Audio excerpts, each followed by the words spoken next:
ball will eventually start to get smaller. So here's your full one. 24 hours after surgery, probably not going to notice a whole lot of difference in 24 hours just because that medicine is going in so slow.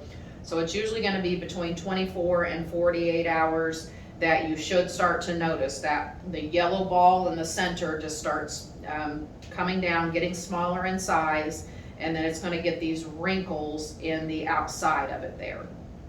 And then by day 3, definitely should notice much smaller, a lot more wrinkles. And then day 4, when it's empty, it should look like this one, where it's going to be all flat and collapsed in like this one. Okay. So when it is empty, when it looks like that, then you've got to take the catheter out.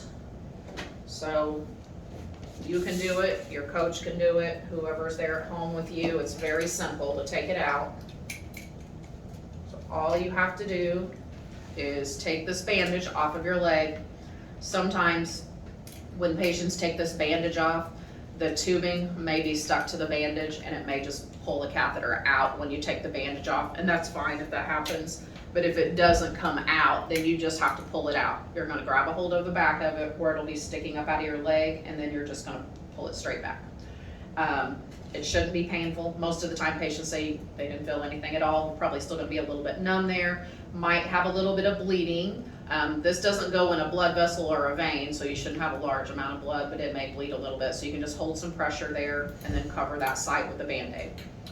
Then once you have the catheter out of your leg, you've got to check the tip of it. There's a little indicator on the end so that we know that the whole catheter came out of your leg.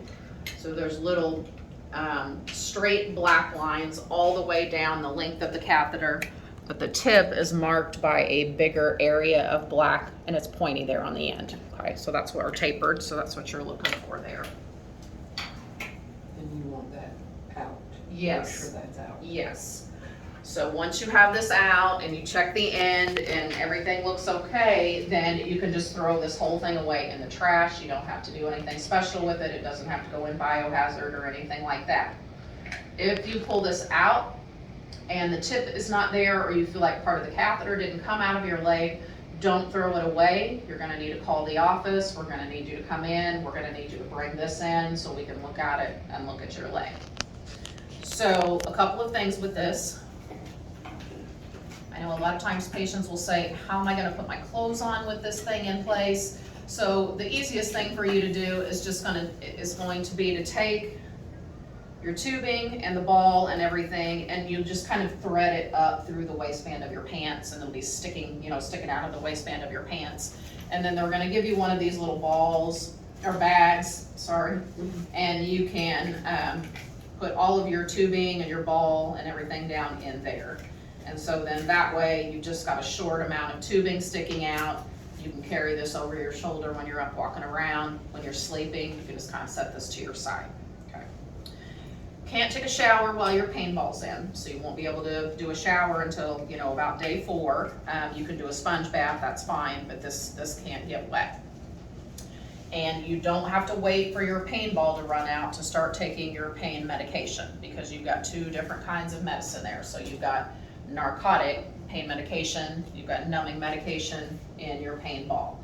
So this is your information booklet for your pain ball. This has all the information in there.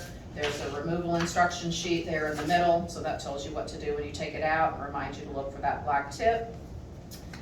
And if you should have any problems or concerns with your pain ball after surgery, we just want to make sure that you always call in here and talk to one of us nurses, and then we'll kind of walk through any issues that you might have.